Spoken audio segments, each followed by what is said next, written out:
मध्यंतरी चर्चा होती निळू फुले यांच्यावर चित्रपट येणार याची.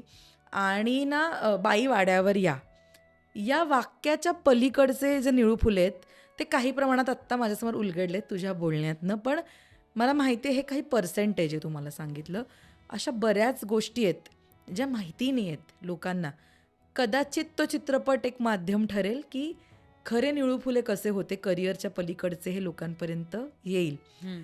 काय तुला रिव्हील करायला आवडेल, कारण ना अशा चित्रपटांची गरज आहे. नो डाऊट पुस्तक वाचून बऱ्याच गोष्टी कळतात, बट अगेन मी म्हणाले की सगळंच नसतं ना पुस्तकामध्ये. तर तुला काय त्याबद्दल रिव्हील करायला आवडेल का? कारण आहे ना बाई वाड्यावर या या वाक्यातच सामावलेली आहे ती इमेज, असं मला वाटतं. आता ती जी बाजू आहे जी प्रेक्षकांसमोर तुला दाखवायची आहे की बाबा नेमके कसे होते, त्या बाबतीत तुला मला काही सांगायला आवडेलच. मुळात मी कायमच म्हणत आली आहे की बाबाच्या कुठल्याही फिल्ममध्ये बाई वाड्यावर या हे असं तो वाक्य म्हणालेलं नाही नाहीये. आहे. शोधून दाखवावं ज्याने त्याने. आणि ती तेवढीच त्याची इमेज नाहीये ना. नाही, करेक्ट आहे. आणि बाई वाड्यावर या ह्या वाक्यातच तुम्हाला त्यामागची भावना कळते.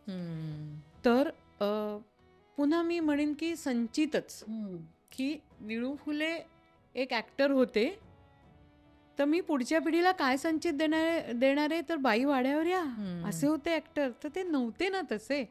फक्त बाई वाड्यावर या ही इमेज त्यांची नव्हती आणि ती पुसण्यासाठीच बायोपिकचा अट्टहास मी केला. म्हणजे ज्या दिवशी माझ्याकडे प्रसाद ओक आला की गार्गे आपण निळूभाऊंवर करूयात का बायोपिक, तेव्हा मी थोडीशी मागे सरकले. कारण बाबालाच मुळात बायोपिक हा प्रकार पुस्तकात म्हणजे आत्मचरित्र त्यांनी लिहिलं नाही, कारण त्याचं म्हणणं होतं की मी जर खरं लिहिलं तर वाट लागेल. मी ऐकली आहे ती मुलाखत, ऐकली आहे मी की मी आत्मचरित्र लिहिलं तर मी सगळं खरं लिहीन, आणि जर मी खरं लिहिलं तर अर्धी इंडस्ट्री बर्बाद होईल, हे त्यांचं वाक्य आहे. मी हे ऐकली ही मुलाखत. हां.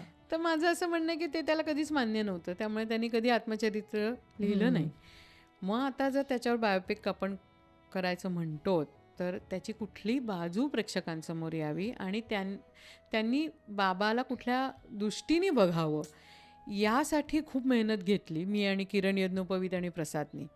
आणि ते येतं आहे आणि ते त्याच्यासाठी अट्टहास हाच आहे की बाबा रे, पुढच्या पिढीला निदान कळावं की निळू फुले हा बाई वाड्यावर एवढंच नाही आहे, त्याच्या परे तो खूप आहे. तर त्या व्यक्तीकडे बघा आणि तो काय होता एवढंच, त्याची खरी प्रतिमा काय होती आणि तो कसा जगला.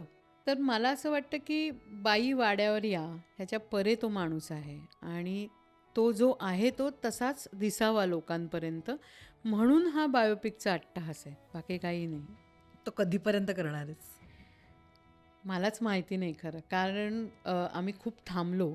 3 वर्ष एकतर लिखाणासाठी देण्यात आले आणि नंतर जी कंपनी तो निर्मित करणार होते त्या कंपनीनीच आता तो मराठी चित्रपट त्यांना करायचा नाही म्हणून आमच्याकडे परत दिला आहे. स्वतः पुन्हा नव्याने एक निर्माता शोधणं आणि ते सगळं आहे. त्यामुळे प्रसाद, किरण त्याच्यासाठी कष्ट घेत आहेत. त्यांना जी काही मदत लागते ती मी करते.